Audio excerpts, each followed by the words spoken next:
Hello guys, welcome to our channel. This is Teja. ప్రస్తుతం మనతో పాటు సీనియర్ జర్నలిస్ట్ దాము బాలాజీ గారు ఉన్నారు. నమస్తే సార్. నమస్తే సార్, కోవిడ్ వచ్చిన తర్వాత చాలామంది ప్రజలు కూడా వ్యాక్సినేషన్ అయితే వేయించుకోవడం జరిగింది.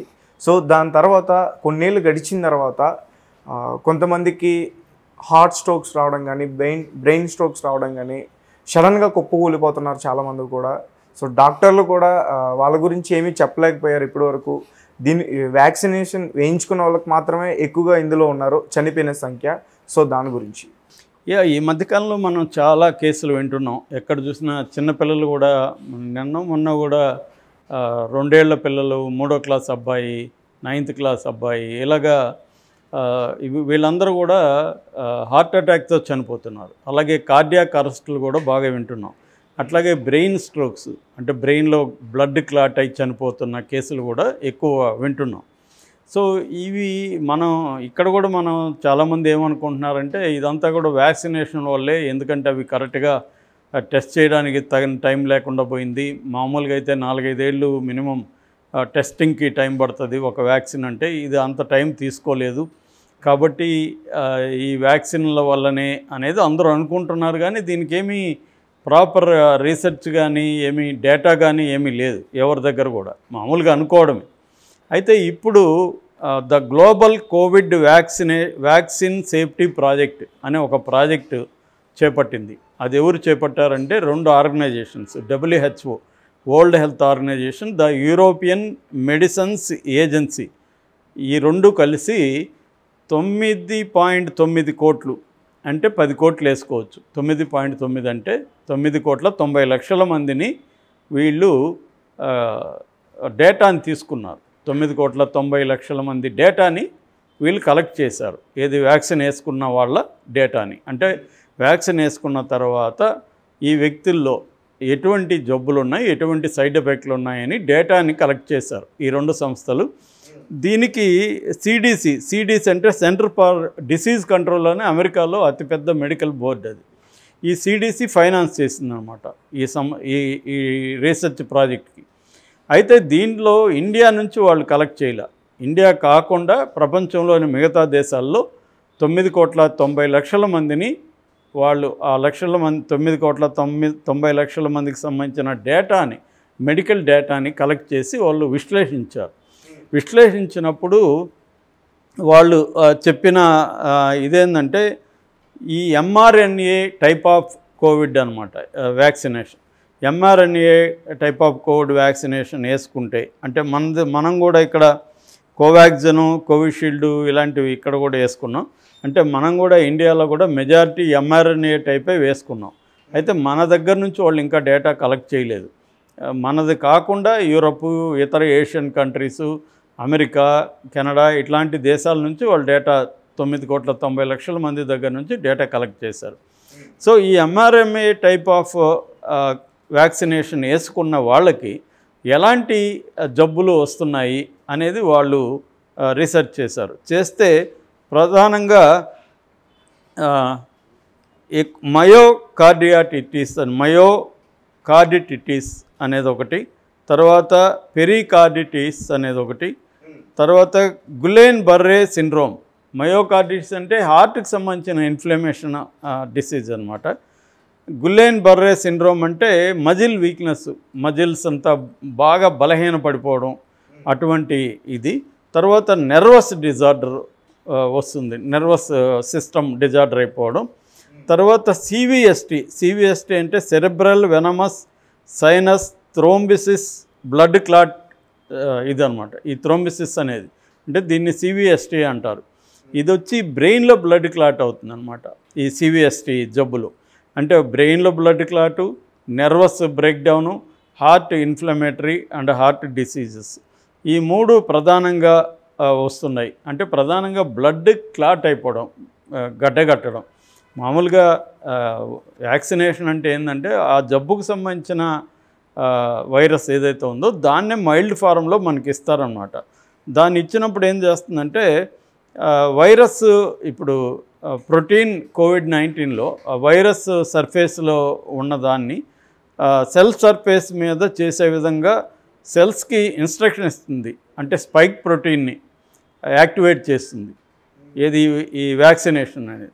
దీనివల్ల ఏమవుతుందంటే దీన్ని ప్రాపర్ టెస్టింగ్కి టైము ఇది లేకపోవడం వల్ల దీనివల్ల ఇప్పుడు ఈ వ్యాక్సినేషన్ వేసుకున్న వాళ్ళల్లో ఈ blood clot, nervous breakdown plus heart inflammatory diseases ఇవి బలంగా పెరుగుతున్నాయి అనేది ఈ గ్లోబల్ స్టడీ. ఏ రేంజ్లో పెరుగుతున్నాయంటే 1.5 రెట్లు పెరిగినాయంట కోవిడ్ తర్వాత, వ్యాక్సినేషన్ తర్వాత. అయితే వీళ్ళు ఇప్పుడు ఏం చెప్తున్నారంటే ఇది వ్యాక్సిన్ వల్లే అని మేము నిర్ధారించలేము అనేది కూడా వాళ్ళు చెప్తున్నారు. అంటే వ్యాక్సిన్ వల్లే ఈ జబ్బులు వస్తున్నాయా అనేది ఖచ్చితంగా చెప్పే పరిస్థితి లేదు. కానీ వ్యాక్సిన్ వేసుకున్న తర్వాత వాళ్ళకున్న జబ్బులైతే ఇవి వస్తున్నాయి. కాబట్టి ఇండైరెక్ట్గా వాళ్ళు చెప్తున్నది ఏమంటే వ్యాక్సిన్ వల్ల వచ్చే అవకాశాలు ఉంది. అంటే వాళ్ళు ప్రధానంగా ఈ స్టడీ ఎందుకు చేశారంటే ఒక వ్యాక్సిన్ మీద సర్వైలెన్స్ అనేది ఉండాలి. అంటే అది ట్రాన్స్పరెన్సీ అనేది ఉండాలి. అంటే వ్యాక్సిన్ వేసుకోవడం వల్ల ఎటువంటి సైడ్ ఎఫెక్ట్లు వస్తున్నాయి అనేది మనుషులకి తెలియాలి. కాబట్టి మేము ఇది పబ్లిక్గా డాష్బోర్డ్లో పెడుతున్నాం అనేది కూడా వాళ్ళు చెప్తున్నారు ఈ 2 ఆర్గనైజేషన్స్. సో వీళ్ళు అయితే నిర్ధారణగా వ్యాక్సిన్ వేసుకుండడం వల్లే ఈ జబ్బులు వస్తున్నాయి అనేది మేము చెప్పలేమని కూడా అంటున్నారు. ఏదేమైనా నిర్ధారణ కారినప్పుడు 100% దీనివల్లే అని తెలియనప్పుడు ఇలాంటి వేగ్ స్టేట్మెంట్లే WHO చేస్తుంది. చాలా విషయాల్లో కూడా ఇట్లా వేగ్గా ఉంటుంది. కాకపోతే ఇది ఎందుకు చేస్తుందంటే అలర్ట్ చేయడానికి, మీరు వ్యాక్సిన్ వేసుకున్నాం కదా ఇంకేం మనకు అనే ఒక ధోరణిలో ఉండకండి, కొద్దిగా జాగ్రత్తలు తీసుకోండి అనేది చెప్తున్నారు. మొన్న కూడా మన ఇక్కడ కెమెరామెన్ సెంధిల్ బాహుబలికి, త్రిబులారికి వాళ్ళ భార్య కూడా post COVID syndromes, post COVID డిసీజెస్తో చనిపోయిందని చెప్తున్నారు, కాంప్లికేషన్స్తో. అంటే పోస్ట్ కోవిడ్ అంటారు కానీ పోస్ట్ కోవిడ్లో అంటే ఏంటి, అది కారణం ఏంటి అనేది ఎవరు కూడా క్లియర్గా చెప్పట్లేదు. పోస్ట్ కోవిడ్ సిండ్రోమ్ అనో పోస్ట్ కోవిడ్ కాంప్లికేషన్స్ అనో చెప్పేస్తున్నారు. చాలామంది ఇప్పుడు ఆమె గురించి చెప్పినప్పుడు కూడా అందరూ అంటుండేది ఏమంటే తెలిసిన వాళ్ళు, ఆమె కోవిడ్ సివియర్గా వచ్చింది, కోవిడ్ వచ్చిన తర్వాత ఆమె కొంత జాగ్రత్తలు ఎక్కువ తీసుకొని ఉండాలి, తీసుకోలేదు, కొంత నెగ్లిజెన్స్ ఉంది ఆమె వైపు నుంచి అనేది చెప్తున్నారు. కరెక్ట్గా ఈ స్టడీ కూడా అదే చెప్తుంది. ఈ స్టడీ ఏం చెప్తుందంటే కోవిడ్ వ్యాక్సిన్ తీసుకున్న 9,90,00,000 మందిని మేము స్టడీ చేసినప్పుడు ఈ రకమైన జబ్బులు ఉన్నాయి. సో ఇవి కాబట్టి కోవిడ్ వ్యాక్సిన్ తీసుకున్న వాళ్ళందరూ కూడా నెగ్లెక్ట్ చేయొద్దండి, మీ హెల్త్ని జాగ్రత్తగా ఉండండి, బాడీని పరిశీలించుకుంటూ ఉండండి. ఏదన్నా విపరీత ఫ్యాటిక్ రావడం, అలసిపోయినట్టు ఉండడం, కండరాలంతా నిస్సత్తుగా ఉండడం, లేకపోతే హార్ట్కి సంబంధించి ఏదైనా కనపడడం, బ్రెయిన్కి సంబంధించి ఏదైనా సిమ్టమ్స్ కనబడినప్పుడు ఇమ్మీడియట్గా మీరు డాక్టర్ల దగ్గరికి వెళ్ళడం అవసరం. నెగ్లిజెన్స్ వద్దు, కోవిడ్ వ్యాక్సినేషన్ ఉంది కదా ఇంకా నాకేమి అనుకునే పరిస్థితిలో ఉండకండి అనే ఒక హెచ్చరికగా మనం దీన్ని అర్థం చేసుకోవాలి. దీని నుంచి భయపడిపోవాల్సిన అవసరం లేదు. కోవిడ్ వ్యాక్సిన్ నిజానికి కోవిడ్ వ్యాక్సిన్ వేసుకోకపోతే ఎక్కువ మరణాలు అయితే సంభవించుండే. ఖచ్చితంగా కోవిడ్ వ్యాక్సిన్ అనేది మానవాళిని చాలా రకాలుగా కాపాడింది, అందులో డౌట్ లేదు.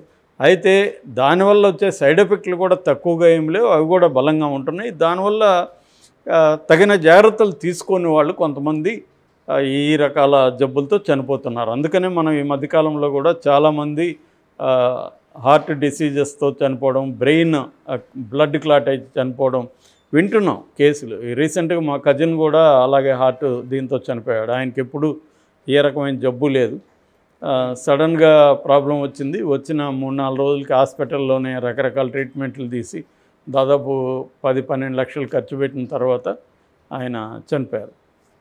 ఇలాగా చాలామంది వింటున్నాం. ఇలాగా చాలామంది చనిపోతున్నారు, కొంతమంది రికవర్ అవుతున్నారు. కానీ ఏదేమైనా బ్లడ్ క్లాట్ అవ్వడం, అందుకని డాక్టర్ల దగ్గర చూపించుకోవడం, ప్రివెంటివ్ మెడిసిన్ తీసుకోవడం, బ్లడ్ క్లాట్ అవ్వకుండా ఎటువంటి మెడిసిన్ తీసుకోవాలి. దాని తర్వాత ఫుడ్లో కూడా చేంజెస్ చేసుకోవాలి. డైట్లో మనం ఏ కైండ్ ఆఫ్ డైట్ తినాలి, ఇది కొంత న్యూట్రిషనిస్ట్లను కలిసి ప్రాపర్గా డైట్ ఇంటర్నెట్లో చూసి చేయకుండా, లేకపోతే ఎవడో చెప్పాడని నేను ఇట్లా పాటిస్తున్నానంటే అది నీకు చెప్తే నువ్వు కూడా అది పాటించడం ఇది కరెక్ట్ కాదు. ఎందుకంటే బాడీ బాడీకి తేడాలు ఉంటాయి.